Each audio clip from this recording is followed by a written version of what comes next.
In the studio with us this evening is Marquez Comelab, the author of The Tyranny of God, and we're talking to Marquez about his book, and we're talking about who he thinks may benefit from the book. And Elida? Well, yeah, and I assume that a lot of people will benefit from the book. But I found, reading the book, that there are so many things that I haven't really heard before. Right. Like, for example, memes. Memes. Okay. Well, yes. what is memes? Memes. Meme was first coined by Richard Dawkins. And now for our purpose, we define a meme as anything that can be mimicked, copied, or emulated. So examples of memes are ideas, beliefs, gestures, rituals, stories, songs, poems, recipes, films, jokes, and so on. So the thing with memes is that they're copied from one person's mind to another through the process of communication. And so, Elida, when I tell you a joke and you like it, a copy of the joke is actually created in your mind, and you go and tell the joke to someone else. And yes. If they like it, they remember it. Yes. And thereby, they make a copy of the joke in their minds. Now, when they don't like the joke, they won't bother remembering it. So the copy of the joke in their minds is not created too well because they don't bother remembering the joke. So it's a bit like trying to remember a phone number. The more times you repeat a phone number by saying it or writing it, you'll remember it in your mind. And that's because the more you repeat it, the better the copy of that meme becomes. Mm-hmm. Right. So that's what memes are. It's basically anything that can be copied, like jokes, and so on. And the reason why I do mention this, I do bring it in my discussion, is because memes actually affect us. They make us do things. Yeah, go ahead. Well, like for you put, I am looking at page 93 of your book. Right. And it says something like belief in life after death. Right, yes. Is that a meme? That's correct, yeah. Examples of a meme that actually make up religions are that's one of them. The other ones would be the belief that living beings have souls. The other one would be that there's life after death. Yeah, so those are all memes that people can believe in and they can copy it. Oh, and repeat, and yeah, I see what you mean. Yeah. I see what you mean. So eventually when you hear that often enough and long enough, could be that in your mind become a kind of reality. Well, that's... That there is life after death. Well, that's right. I mean, and that's where, let's say we begin with a few ideas like living beings have souls, the soul lives after the body dies.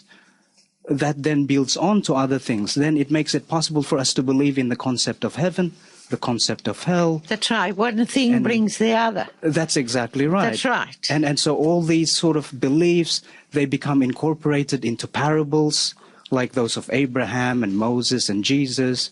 That's right. And they then get incorporated with other memes like rituals, like baptism, communion, songs and hymns. They all get then lumped up together and they make up what we now call religions.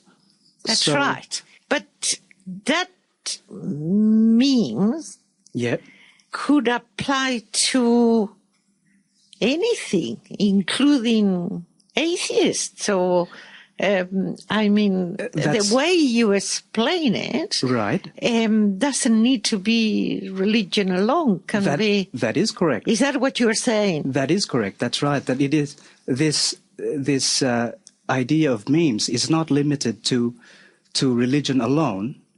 It applies to our culture, and it is actually memetics is actually a study of memes to try and understand human culture better.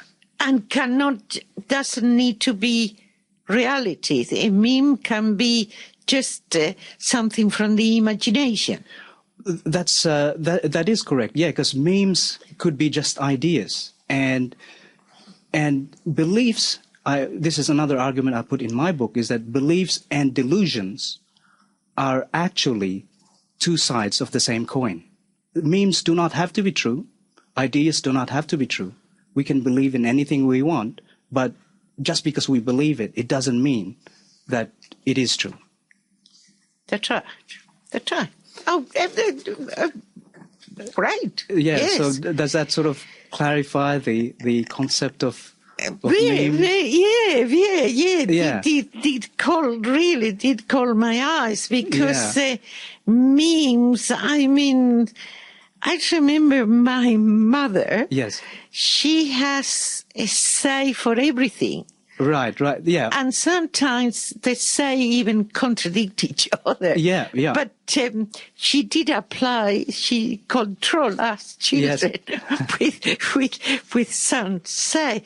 I wish I knew that they were memes. Oh, there you go. I would tell her that they were memes. The interesting thing about memes, Elida, is that they actually compete. So, for example, you and I, we have atheist memes in our heads, right?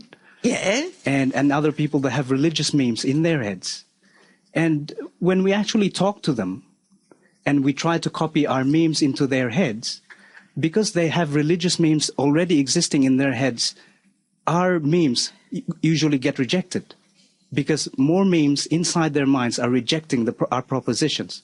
And the same thing happens to us. So I reject the religious memes because I have atheist memes inside your head. That's right. And likewise, religious people reject atheist memes because they have a lot of religious memes in their minds. But it cannot be just the mind. I mean, we have also science. Mm-hmm.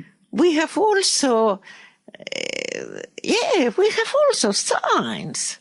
It's not just that... Science, you mean? Science, yes. Right. It's not just that is what we think or what we don't. It's also something that things that can be proof and research and analyzed. And, that's the next point, is that just because we have a lot of beliefs, we have a lot of ideas, the question now is, which one is true?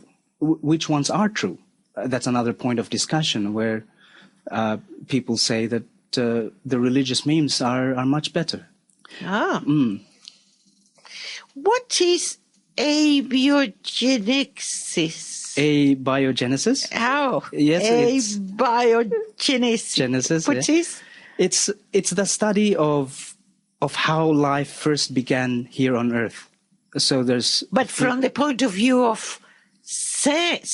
Science. That's right. Not creationism. No. That's right. Yeah.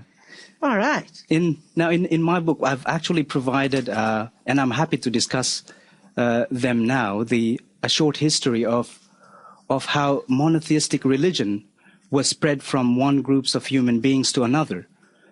Basically, how religions evolved from memes, and as it grew, it split into many parts.